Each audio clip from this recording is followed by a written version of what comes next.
Hello, and welcome to Two Pews in a Pod. Join us as we explore faith in a modern world at Evangelical Lutheran Church in Frederick, Maryland. Now, here is your host, Pastor Paul Baglios.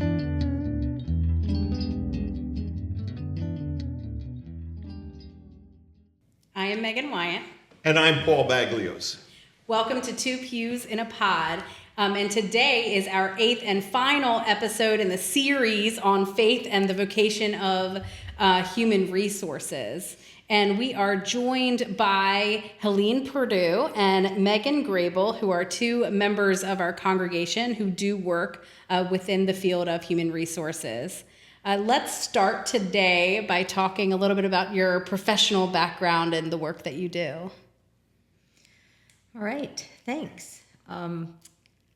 I don't even know where to start because my career has been long and storied, but currently I am the Director of Talent Acquisition and Development for Asbury Communities. We're the 14th largest senior living organization in the country, a nonprofit senior living organization, and I'm at the corporate office. So in that capacity, the team that I manage is the team that hires and onboards everyone in the organization. So that's my current role in human resources. There's a development component of that, the organization and professional development of leaders within our organization as well. And that really is my background in human resources. Most of it is training and development, organizational development, a lot of the actual human resource knowledge, Paul, that you and I have talked about or that has been part of the HR committee. Actually, I like to say a lot of that is backdoor HR because I have been a manager, a leader of big groups of people for years and had really great HR professionals that trained me up so that I would know what to do. Well, and having said that, I know I'm interrupting, Megan, but I'll point out that Helene is also currently the chair of our congregation's HR committee, and Megan Grable is a future member of the committee. I thought I remembered you saying yes. It's a recruitment interview. I didn't tell you that, though. You didn't know that. I think I was told. I think I heard that. I think I did hear it once. But tell us of your work in human resources. So I'm kind of a little different. I am a HR manager in manufacturing, and I am more of a generalist. I do not specialize. I've been in it for 25 years. I've been in manufacturing for 20, and the first 5 I was at a law office, but it was a very large one. So we had about 200 people, but it was more of a call center environment was the law office, and then I went to manufacturing, and it's very different in HR. So I do everything from payroll and benefits, from hiring to firing to legal and anything there is. And also all the parties and fun things and all that kind of fun stuff. I'm curious to know how you got into this. So our previous episode that we recorded, in fact, earlier today, we were with Alan Perdue, Helene's husband, and he made the comment that he knew from age 8 that he wanted to be a lawyer. Some of the other series that we've done, or episodes that we've done in this series on faith and vocation, we've had first responders, we've had teachers. And I can think of my own children or other young people who might say at a very early age, I want to be a police officer, or I want to be a teacher, or I want to be a doctor. I'm not sure I've ever heard a very young person say, I want to be in human resources. How did you come to that, Megan? What led you? I laugh because it's my degree. It is. I'm like one of the rare There actually ones. is. Yeah, I'm one of. Yes. I have my bachelor's in human resources, my master's in human resources. But I laugh because I kind of got there in college by default because I had 2 majors before that, but some of the classes that you had to take, I just wasn't a fan of. Okay. Care to tell us about that? Or should we let that ship That's sail? another podcast. I literally went. I remember going into my counselor's office and I was like, what don't I need 4 years of a foreign language on? Because that's what I'm gonna do. And it was business. And so I said, all right. So out of business, I had 4 different options, and human resources dealt with people, and I was like, oh, I'll do that side. Oh. So that's literally how I got there. Would I pick it today? I don't know.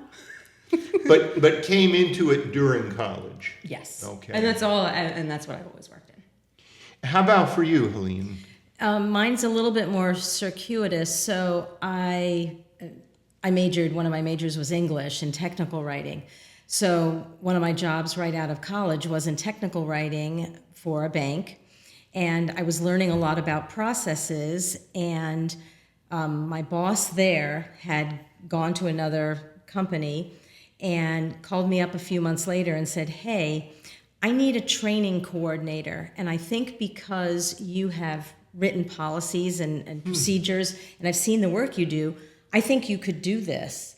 And so I went and did it. Actually, that was the dawn of Discover. I was one of the first employees at Discover Card, and I did training and development, and that is part of HR. And I didn't stay in that field right then because I did it for a few years, and people said, well, in order to really build a career, you need to go into other areas. Because at that time, it was like, why would you want to stay in training and development? That's those HR people. So I went into broader management and had a very long career managing small and large groups of people, and came back into training and development and really learned to like that aspect of human resources and the OD side of it. And, as I was saying before, though, I worked for an organization that really believed that as a manager, you really did need to know HR. We had some fantastic partners that taught us. And I don't know about what it's like where you work, but there are some organizations where everything's just handed over to HR and you do it for people. And that wasn't the case where I was, that you were more of a partner. And so it brought me up to be a good manager, but also a really good HR professional. Right. Now, I don't know every aspect of being a generalist like you do. Mine's a little bit different in that regard. But I look back at a lot of what I experienced there, and it can inform decisions I make now. And even part of the organization that I'm with now, even though I'm focused on talent acquisition and development, I'm involved in enough other things that it keeps me fresh in what's going on in human resources. And I'm a SHRM member. I'm sure you are as well. And we are always reading what's going on and keeping up because you have to. Yeah. Anticipating the time we would spend with the two of you recording this episode, I had been thinking that I wanted to be sure to say that we could also say that God is in human resources. Some days more than others. Well, and I like the term talent acquisition. We could say that's what Jesus was doing, calling the disciples. There we go. There you go. But I'm wondering if you would be able or willing to comment on what you experience as godly, however you understand that, or ungodly in the work that you do. I'll be honest, there's a lot of times I would walk away from the field. But the people and my employees keep me there because I know that I've helped them. And they are appreciative. And I've helped them through hard things more than just in their employment times. I've had addicts. I've had people going through divorces. I've had a mental breakdown. And these are all things in the past 12 months that I have dealt with. So as much as I say I'm done with HR, it's like my employees are like, why? Where are you going to go? Like, you can't. And I'm like, okay, I'll stay. Yeah. And it makes me feel like at least there's a lot of ugly parts to our job. So it makes those ugly parts worth it, that you feel like, because you are helping at the end of the day. Mm-hmm. Would it be accurate to say that in some ways, those who come to you are as much in need of confession and counseling as they may be in need of? Yes. Okay. Yes. I always ask, like, what are you here for? And if you are here to complain, vent, and that, okay, I'll give you 5 minutes, 10 minutes. If you're here for a solution and a problem, all right, sit down, we can have 30 minutes and we're going to figure it out. But if you want to vent and you need to get something out, okay, I will listen and I will hear. And you got 5 minutes to get that. Let's get through it. Let's get out, and then let's get back. And so they do come to that just to get things off their chest sometimes. Mm-hmm. And then there's times when they say, I have a bigger problem that I need help with. And we have things like, resources that we can guide them. You have an EAP, like, so you help them find counseling, or you help them find the help that they need. And so those times, that's when they need you the most, I think. And it has nothing to do with their work. And their managers sometimes get upset, and it's what has to be. And I'll deal with that. When it's caring for the entire person, right? Yeah. And I would say that it does have to do with their work for that reason. Yeah. Right. That you're helping them deal with what they have to deal with so that they can earn a living. Yeah, and their manager, get their paycheck. Yeah. And they're worried their manager's going to get upset with them, and I'm like, I'll handle them. That's like, I'll talk to them. You need a minute, you need a break, and after that, and it's like, I laugh because I have an office that has a door, because you might have to walk outside, like you need a break, and you can take one, and I'm a human too, and that's what I say. Like, I've been there. I might not know your exact situation, but it's okay. And you can come to us. We're not just there are bad times when you come to my office too, but there are times where I will be there to support you as a human being.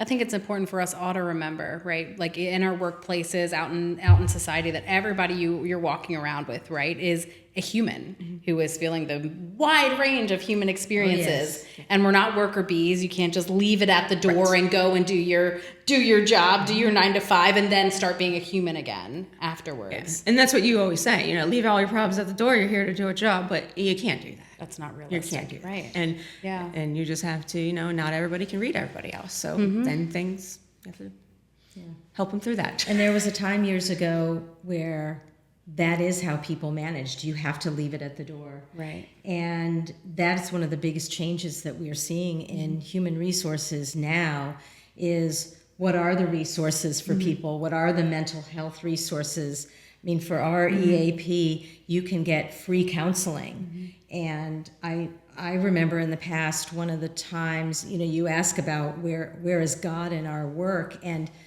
we are seeing people sometimes at a very low point. There was a time years ago where we were all very concerned for this one manager who reported to me, and we were sure we were seeing the signs that there was maybe an abusive relationship. And you have to be really careful with how you're approaching somebody or what are you saying. And I remember what I ended up doing with coaching from human resources, and was I brought her into the office and I dialed our EAP. I had already preset this and got the counselor on the phone and literally handed this woman the phone and just said, here for this situation. And later on, she thanked me for that somebody just took the time to take that step. So there's those situations we've had to deal with. We've had to tell people, I am sure you've had to tell people they no longer have a job. That's really tough to deal with that. We've had to tell people that maybe their work isn't up to par, and that you're going to work on a performance plan, and that's gone well and that's gone badly. But I think where God is in that, or where I try to keep my faith with me, is the dignity of somebody in that moment, that I choose my words very carefully. I am always very careful what somebody is feeling. And you made a comment about, you know, do you need a moment? Do you need to go out and sit down? This is what we have to do to help people through situations. Yeah. And I find I'm in manufacturing, and I don't know if you've ever worked in this industry, which is, and I'm in welding manufacturing, so it is male dominated. And I sometimes have to soften the managers and be like, it's okay to be like, it's okay. You need to understand, take a breath, and like you said, you just have to understand it from their point of view, and that take a step back, and you know, things can be shifted, things can be adjusted. Yeah, we have to get the job done at the end of the day. And I always tell everybody, if you communication and talk it through, and we can figure it out. And you know, usually we can, you know, and like you said, we do ugly things. I just dissolved a company a couple weeks earlier this month, and I met with a lot of people, and Those are tough decisions and tough conversations. Yeah, and I know everything about these people. Yeah. And so I know that some are family members, some live in the same house, and some I met with and said, you have no job, and a handful we're keeping. And you know, it's a rough one, and I think if I didn't have faith myself, I don't know if I wouldn't get through my day. I would feel too bad at the end of the day. And you know, but we also, you know, at the same time, we also gave them a few opportunities of transfers, and we gave them ideas, or, you know, right now somebody is potentially looking to relocate to either a different office of ours. So it's like we help them think through these things as well. So it's hard. Yeah. Yeah. What's really fascinating, though, is we met 2 episodes ago with educators who were saying that rather than I'm with you. in the past, that first, you know, the first several months of the school year was set on like curriculum and getting the classroom structured and behavior management. And now it is more about creating relationships. The number one focus of what they do is creating relationships and care for the whole child. Just heard a piece on that this morning. Right, but to think about similarly how you said in the past it was leave it at the door, we don't want to know anything about you, just get your job done. Right. And to know that, I think in society that we're starting to really have an awareness, right? That we are vibrant, dynamic beings who are going through this experience, and that we need to consider all of that. I think it's a beautiful thing that we've gotten to this point that we can. So I'll add something to that. So while I know we're talking a lot about the generalist side of HR, so in my training and development side of HR, I have said many times that is something that feeds my soul. I don't get to do enough of it. I can get up in front of a group of people and facilitate a professional development session, and I've had people come back and tell me that what I have taught them has changed their career. People have gone back to school because of something that I've worked with them on, or the coaching side of that aspect of the field as well. That. So I mean, I know we're limited in our time here, and human resources is so vast because there's this generalist side, but then this training side, the development side, there are people who spend their whole careers on just the benefits or just the payroll. Thank God, because they're all different parts of our careers. So it's interesting how you can go into different directions of it. Because when I started being in training early on in my career, I had no idea that even existed. And somebody just had to open up that forum to me. And then, of course, I got bad advice that I had to leave it in order to build a career, and ended up coming back to it and really loving it. So I just think that's kind of interesting, all the aspects of it.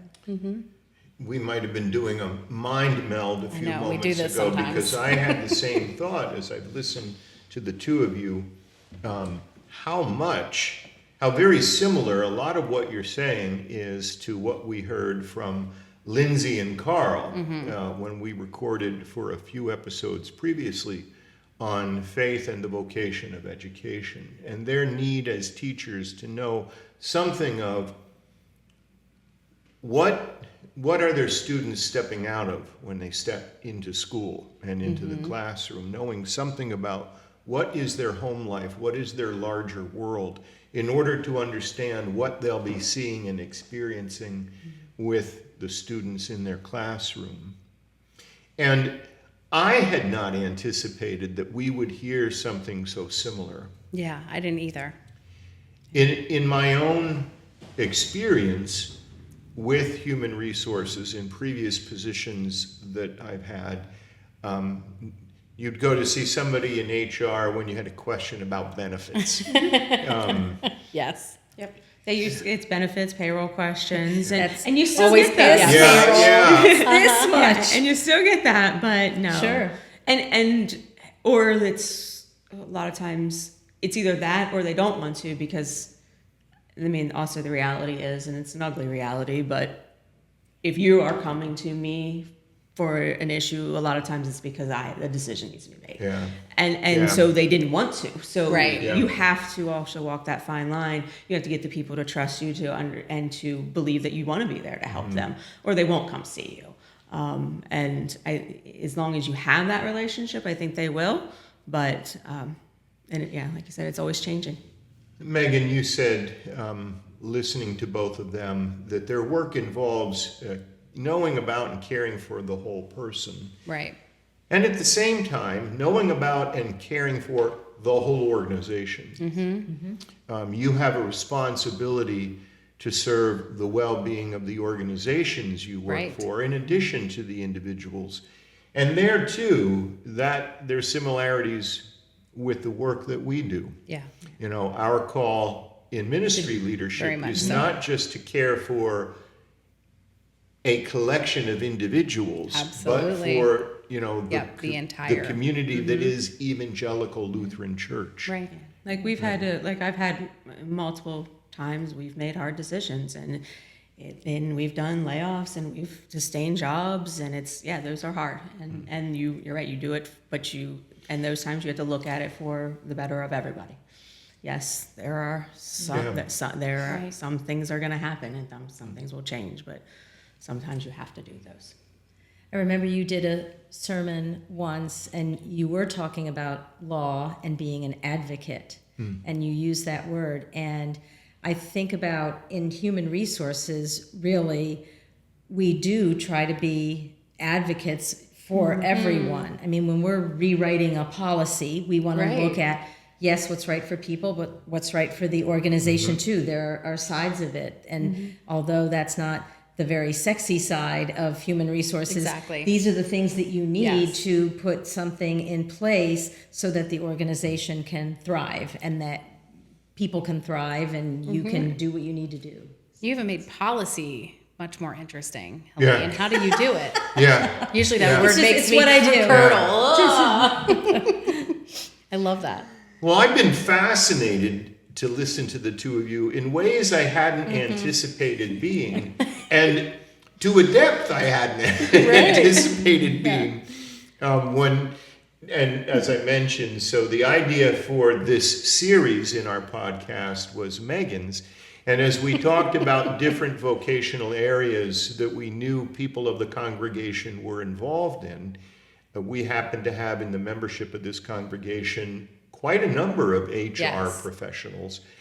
And I'm not sure I've experienced that in any other congregation. Yeah. So I had the thought, well, we ought to invite two of our members who work in HR to converse with us in an episode. And really, especially the HR committee has been such a blessing. It's a very rare thing. I run into people and they'll be like, "You have an HR committee? I know, What I know. is that?" But it is such a blessing to have advocates, right? And people who are helping us navigate what it's like to come and work all together as well. A huge blessing. Yes. Yes. I remember our daughter said the same thing when she had heard me comment the first time about the HR committee at Evangelical Lutheran Church. She said, "Wait a minute, you have an HR committee?" And I said, "Yeah, Yes, and we have a chef." Yeah. It's a magical place. So thank you both for your time today in recording this episode.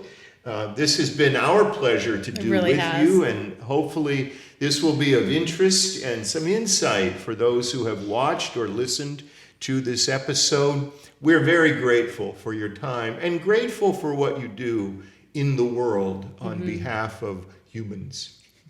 I'm Paul Baglios. And I'm Megan Grable. And I'm Helene Perdue. And I'm Megan Wyant. Thank you for joining us. This has been Two Pews in a Pod, a podcast hosted by the lead pastor of Evangelical Lutheran Church in Frederick, Maryland. Thank you for listening, and we'll see you next time.